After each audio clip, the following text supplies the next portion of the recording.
So, looks gorgeous. A lot of young buds, those are the silver ones. Those would be the smaller leaves. And they look very fuzzy. And the way that the other tea has turned a black color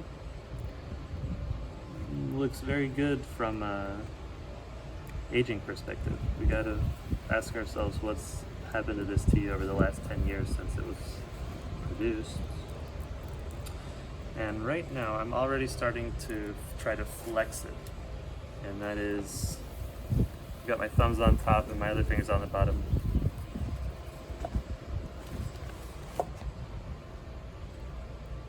And I'm gonna put pressure from the bottom middle upwards towards the side that my thumbs are on. So just slight, enough to make it crackle a little bit, and then move to another side. And that tells me it's a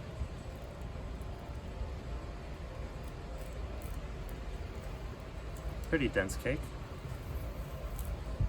You can see by the off-center nature and some of these lines here, this is definitely not made from the automatic hydraulic press kind. This is made from the handmade with stone tools kind.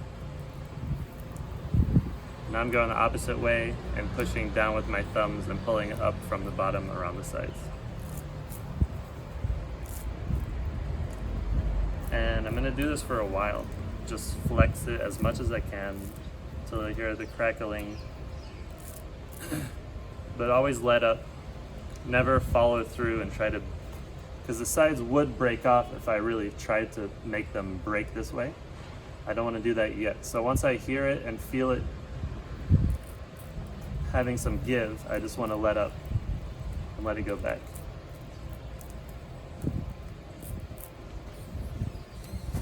And then the better way to do that process is to put the cake down flat and push on it with all your body weight into your through your palms into the tea cake, like this. I didn't feel anything. Let me try it from the other side.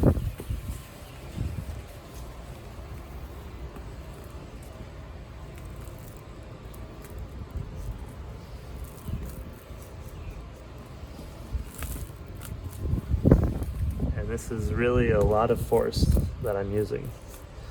I've got my body centered right over it, and I'm just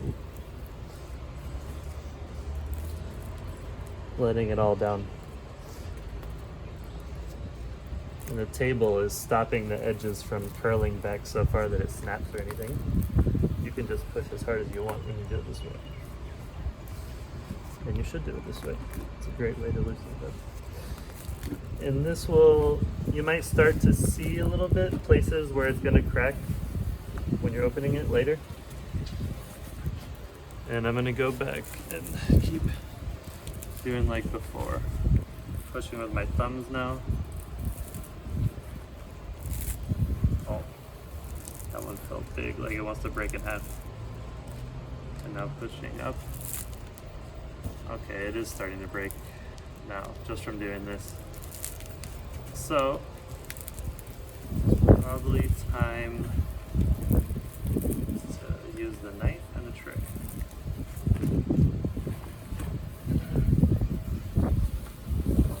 Alright, it's a little bit windy. Let's see if we can manage this.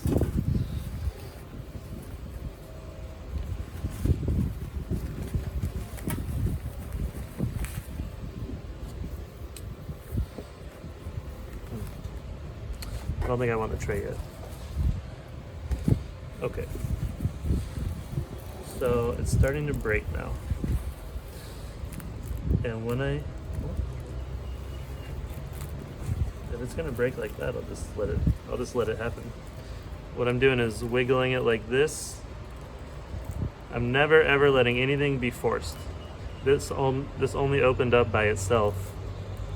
And when I saw that, I thought, okay, I'll let it happen. but I'm gonna let it happen in the most gentle way possible. With one hand that's moving this bit, I'm kind of making circular motions. And with the other hand, I'm making circular motions too. There are a lot of intertwining leaves right here that I can save and keep whole.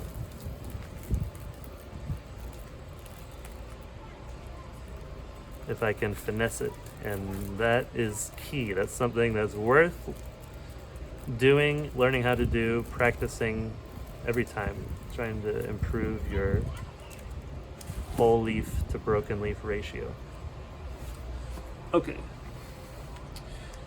We're definitely at a point where we can start using a knife. Even if this hadn't broken off and it was still whole, normally that doesn't happen on its own like that. And I'd start using the knife now with it whole. But the theory is the same, whether you're working on one piece or whether you're working on a whole unbroken cake. You want to go from the bing as what is that called? The bing hole outward towards the edges, and start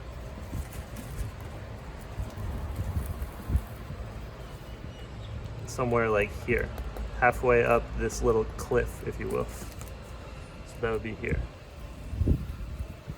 And again, never forcing anything. Just gonna wiggle it with a little bit of pressure going in and let it find itself a place that it wants to go. Don't push it into a place. If you hear snapping sound unnecessarily, that's bad.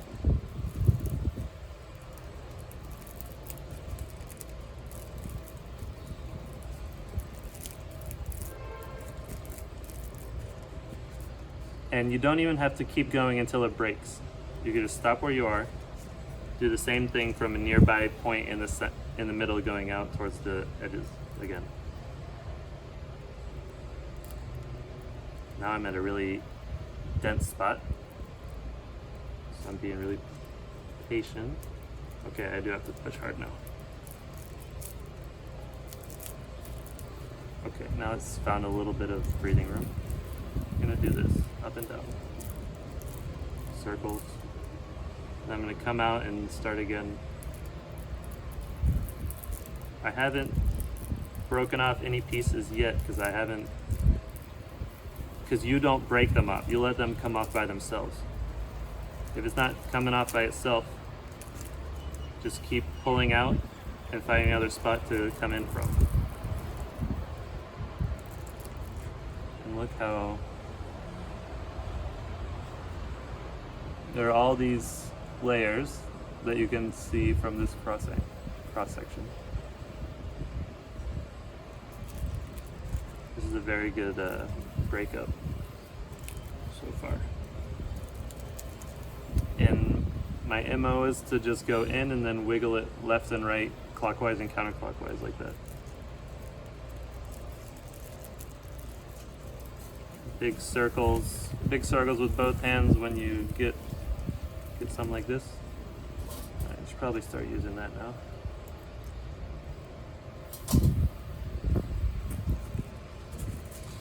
And that's pretty much it. Obviously you can do the whole thing over your tray instead of over your paper on the table like I'm doing here.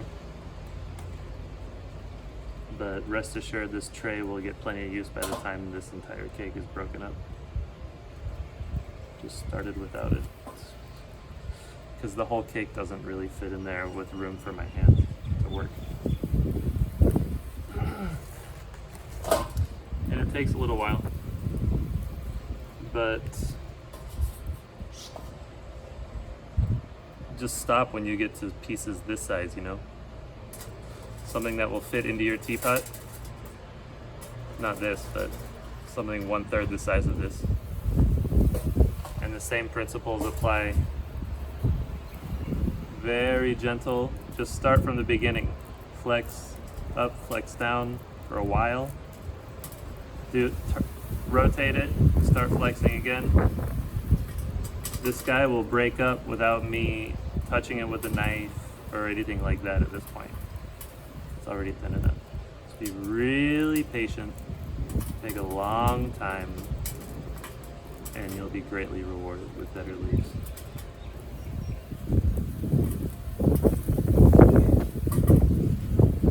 This is small enough. And one last breakup.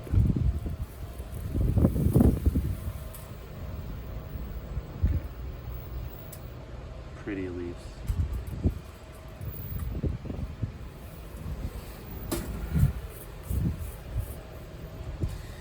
And when the tray's full, if you want to break up the whole cake at one time, then you can put it into a nice jar, or back into this paper and into a Ziploc bag, or if you have, if you want to age it further, put it with the rest of your aging puer. And that's it, ready to drink.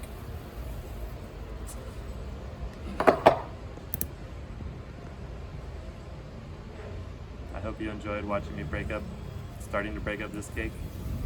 And thanks for watching, and I'll see you next time. Peace from Taiwan.